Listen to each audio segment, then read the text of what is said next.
नमस्कार. मी कालिदास आपेट, कार्याध्यक्ष शेतकरी संघटना महाराष्ट्र राज्य आणि सचिव भारतीय किसान संघ परिसंघ नवी दिल्ली. गेल्या 2-3 दिवसापासून सातत्यानं शेतकरी चौकशी करतायत की महाराष्ट्रातील शेतकऱ्यांना कर्जमुक्ती होणार का. कारण नुकतेच 2 दिवसापूर्वी महाराष्ट्राचे उपमुख्यमंत्री आणि बीड जिल्ह्याचे पालकमंत्री अजितदादा पवार यांनी विधानसभेत सांगितलं की कर्जमुक्ती करायची आहे आणि त्यासाठी माहिती गोळा करणं चालू आहे. आणि माहिती गोळा करण्याबरोबरच आम्ही माजी अर्थमंत्री सुधीर मुनगंटीवार यांच्या अध्यक्षतेखाली एक समिती नेमतो आहे आणि 1 महिन्यामध्ये संपूर्ण शेतकऱ्यांना सरसकट कर्जमुक्ती देण्यात येईल. भावांनो, आता गंमत आहे की याच काळामध्ये रिझर्व्ह बँक ऑफ इंडियाचं एक परिपत्रक निघालं आणि त्या परिपत्रकामध्ये सांगितलं की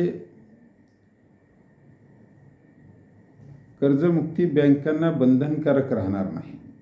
म्हणजे आता यामधून आणखी संशय वाढविला की बंधनकारक राहणार नाही म्हणजे सरकार नेमकं काय करणार. अशा वेगवेगळ्या गोष्टी करून शेतकऱ्यामध्ये संभ्रम वाढविण्याचं काम चालू आहे. आता सरसकट कर्जमुक्तीमध्ये काय काय येऊ शकतं आहे, तर सगळ्यात महत्त्वाचं जे त्याच्यामध्ये ते पीक कर्ज हा महत्त्वाचा भाग आहे. त्याचबरोबर मोटर पाईपलाईनची कर्ज आहेत, त्याचबरोबर ट्रॅक्टरची कर्ज आहेत आणि मोठ्या प्रमाणावर मायक्रो फायनान्स आणि बचत गटांनी महाराष्ट्रामध्ये मोठ्या प्रमाणावर कर्ज काढलेले आहेत. आणि तसं बघितलं तर नागरी पतसंस्था असतील, नागरी सहकारी बँका असतील, तुमच्या राष्ट्रीयकृत बँका असतील, खाजगी बँका असतील, मल्टीस्टेट अर्बन निधी असतील, या सगळ्यांनी मोठ्या प्रमाणावर कर्ज जे वाटप केलं आहे ते शेतकऱ्यांना वाटप केलं आहे. दुसरं, दूध धंद्यासाठी मोठ्या प्रमाणावर कर्ज घेतलेलं आहे. आणि मागच्या म्हणजे 10 वर्षापासून या महाराष्ट्रामध्ये जो गोवंश हत्याबंदीचा कायदा लागू केलेला आहे, त्यामुळं मोठ्या प्रमाणावर शेतकरी कर्जबाजारी झालेले आहेत.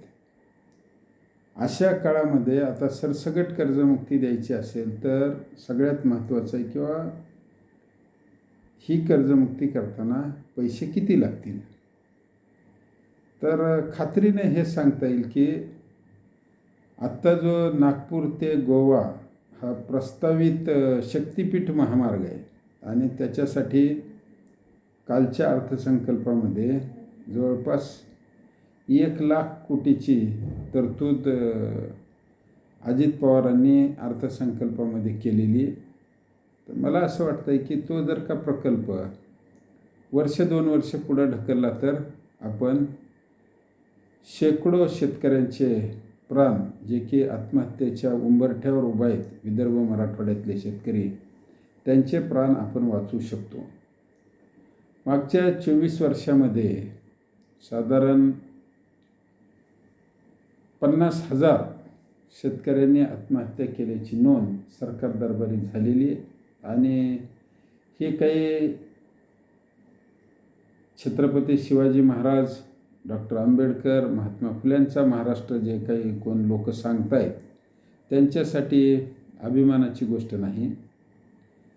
जे लोक यशवंतरावांचा महाराष्ट्र सांगत होते, 1960च्या नंतरचा महाराष्ट्र जे सांगत होते, त्यांच्यासाठी ही फार काही अभिमानाची गोष्ट अशी काही परिस्थिती राहिलेली नाही.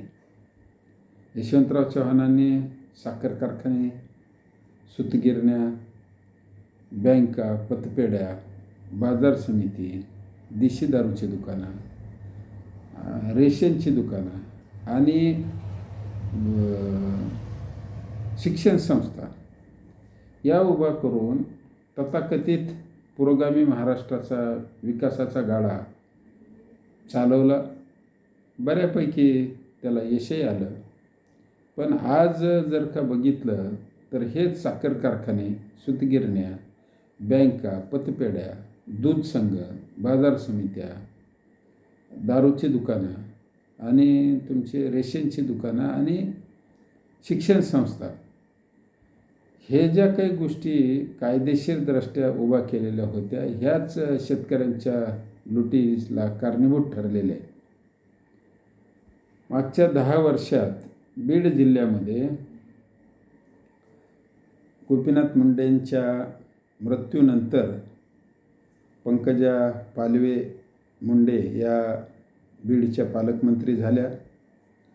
त्याच्यानंतर त्यांचा पुतण्या धनंजय मुंडे हे सामाजिक न्याय आणि कृषी खात्याचे मंत्री, तेच आमच्या बीड जिल्ह्याचे पालकमंत्री होते. आणि त्यांच्या 10 वर्षाच्या काळामध्ये 2432 शेतकऱ्यांनी बीड जिल्ह्यामध्ये आत्महत्या केलेले. दुर्दैवाने हा विषय त्यांनी विधानसभेत कधीही एकदाही मांडला नाही. आणि आता 50,000 शेतकऱ्यांच्या आत्महत्या झाल्याच्या नंतर आणखीही महाराष्ट्राची विधानसभा शेतकऱ्यासाठी 1 मिनिट श्रद्धांजलीसाठी स्तब्धपणे उभी राहिली नाही. हे खऱ्या अर्थानं महाराष्ट्राचं शोकांतिक आहे. यशवंतराव चव्हाण असते तर आज काय भूमिका घेतली असती, किंवा छत्रपती शिवाजी महाराज असते तर त्यांनी ह्या आत्महत्येला कारणीभूत असणाऱ्यांना गडावरून ढकलून दिलं असतं का तलवारीनं कापलं असतं, याची कल्पनासुद्धा करणं आता कठीण झालेलं आहे. या सगळ्या परिस्थितीमध्ये अजित पवारांनी आमच्या बीडच्या पालकमंत्रीपदाची सूत्र घेतलेली आहेत. आणि ह्या पालकमंत्रीपदाच्या काळामध्ये